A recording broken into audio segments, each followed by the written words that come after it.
Hello everyone and welcome to Gamebugs. With New Year came the new Pyro Archon Mavuika, and today we are going to discuss her. Be prepared for the actual real damage showcase, the true weapon and artifact tier list that you won't find in any of the build guides or even catching mains itself. So without any further ado, let's get into it. After trying out her bike mechanic in the trial, I'm just excited to explore the extensive world of Genshin and beyond with that. Like, imagine riding and flying. That bike works on water, that bike flies. Let's go, Makulika. Full throttle!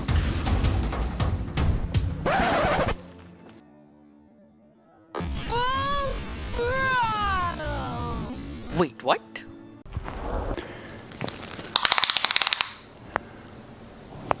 That's quite big. Impressive. Huh? What are you guys saying? Oh, she's very good to explore in Natland. Let's see.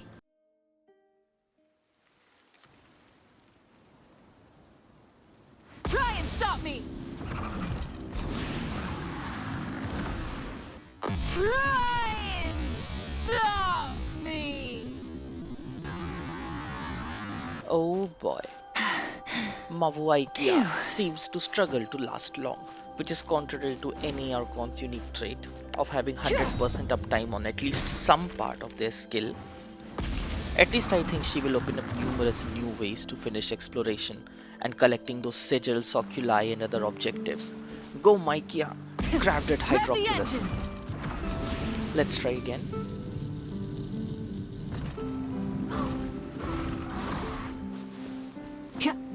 Anytime now.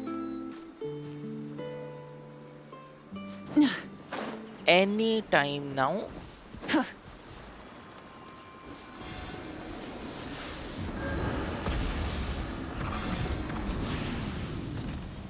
Anytime now.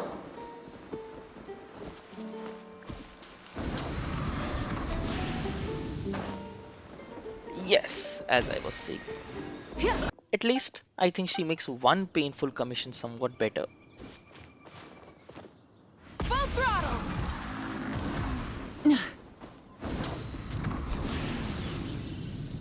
Not like you had a favorite way of doing it anyway.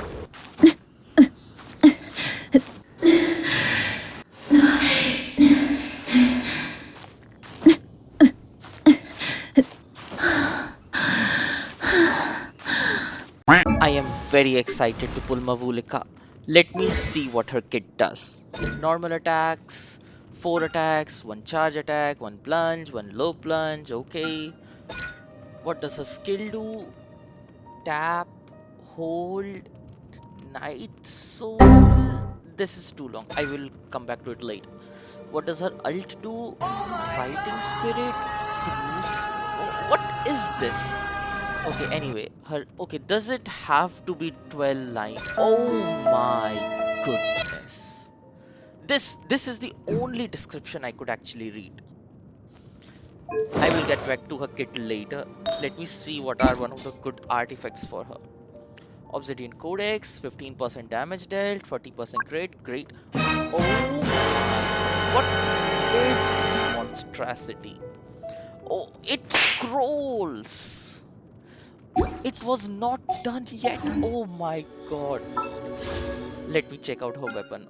Hopefully, that is the last time I saw these many words when war was. Anyway, nothing to see here. Coming to Maluvika's weapons, everyone has got their tier list wrong. We will first start with Mailed Flower and use that as a benchmark for a further comparison. So, we see that each normal hit does around 125 damage and see, wait, and each crit hit does around 263 damage. So, let me reveal curtains from the OG weapon which tops even the 5-star recommendations. But surprisingly, it's not recommended anywhere. Uh, a bit down. More down. Yeah, we need to scroll a bit down. Yes, Waster Greatsword. So with this, we see that each hit now does around 178 damage non-crit and a 373 crit damage, which is around 50% more than earlier. You can enjoy buttering Abyss with this super DPS tip. However, Makulika is very fragile, and we see that just 2 hits from Hilichurls kind of puts her in the danger zone. So you need to No build more lots mistakes. and lots of defense and HP so that she survives in Abyss to deal this tremendous DPS. Flat defense and flat HP work way better than the percentage buff, goes without saying. What's best? She comes with this weapon by default. Now, for her signature weapon, since I don't have it, I will trust you guys when everyone says that it is 20 to 25% better than Mailed Flower. So that gives us around 160 non-crit hit. And finally, to conclude on the weapon tier list, Mailed Flower being the benchmark and in tier 2. Her signature having a slight DPS advantage is in tier 1. Waster Greatsword having significant damage advantage over it will go in a tier of its own. So let's create a new tier for it and it will go in tier 0. For other weapons, any weapon which comes with defense and HP, the shield that can come above Mailed Flower somewhere in tier 1.5 because it helps Makukika to survive and deal that tremendous DPS. All the other weapons can go to F tier, including energy recharge, which I will touch upon later. Now, is Mauvika worth pulling? For that, we will have to compare her with some of the best DPS available in Pyro, which are the insane ceiling of DPS, the very living, breathing examples of DPS. None other than our Outrider Amber. Let's start by comparing against the most basic enemies, slimes. Now, I heard you guys back there. I should activate her skill for maximum DPS, so let's do that. We see that her DPS is exactly 0. Mavuika, despite multiple burst and skills, struggles to wipe off a single slime. Wrath from the skies! Amber, on the other hand, does 30,000 damage per hit. So, as you saw, it was a solid 13k hit and almost a one hit KO.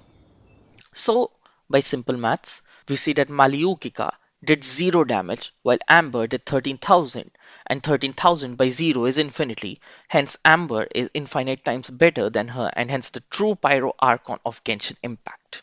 Nobody should feel bad for losing 50-50 on Mauvika. Down! Against boss bosses, Maviachu struggles to last long even with the HP and defense artifact and even with her best waster greatsword, much akin to her exploration capabilities.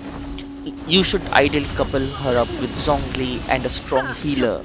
Amber, on the other hand, shows us pretty much how to deal with even the toughest bosses.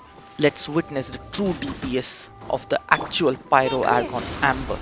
Animal test 6308. Stand clear.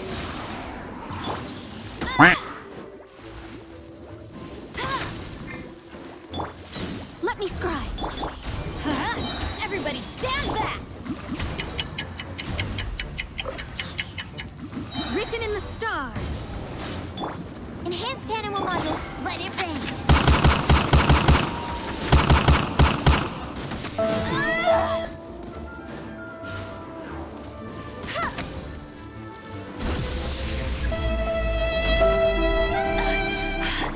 Animal test 6308. Absorption test. Stand clear. Let's light it up!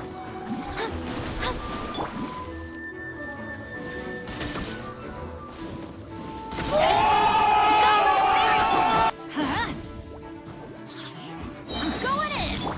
Delves into destiny. Let's light it up!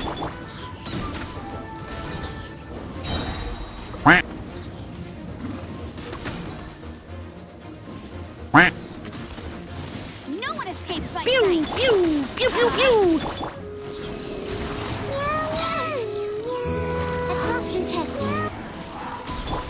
Fate is upon you. Let's light it up! Teamwork is dreamwork! Stand clear.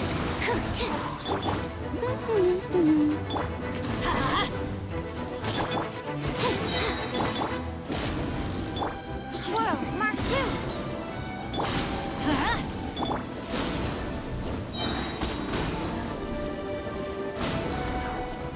As we see, nobody finishes the boss in Never better style, surrender. and oh, Keep training. Must keep training. and she's so humble. She refuses to take the reward because she couldn't one shot the boss like that pesky slime earlier. Against big enemies, we see a similar trend in Maviula's struggle for survival. She just cannot last long. On a similar note, it seems a trend that MiHoYo is following when releasing underwhelming Archons. Like look at Furina, around 800 to 1000 damage per hit. What does this water doll on her skill even do? Archon knows. But at least Furina can kill the slime, because Raiden could not even put a dent on them anyway. Apart from Nahida, who literally drops a bomb of DPS with her Aladdin Genie lamp, all the other new icons seem lackluster in damage. I see everything.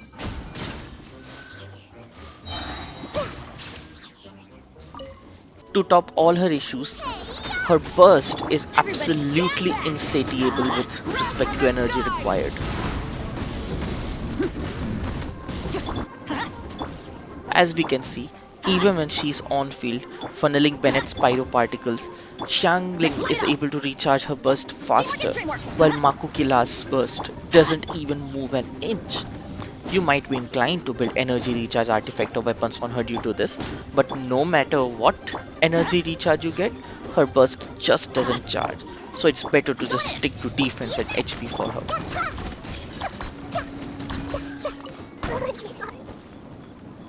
Finally, her damage as a support in reaction teams is also limited, as we can see a mere 83 overload damage. Comparing this to the best Archon Nahida, who simply deletes everything with 2 hits and deals around 27,000 damage per hit, this is very minuscule. The Temple of Wisdom. So, all in all, if you're pulling for meta, you can simply use the true Pyro Archon Amber in the Abyss. And the exploration kit for Makokila, I think you can do without that definitely. She does not last long. Don't forget to like, comment and subscribe. 10k likes and we'll beat the current Abyss with this Mauvika build.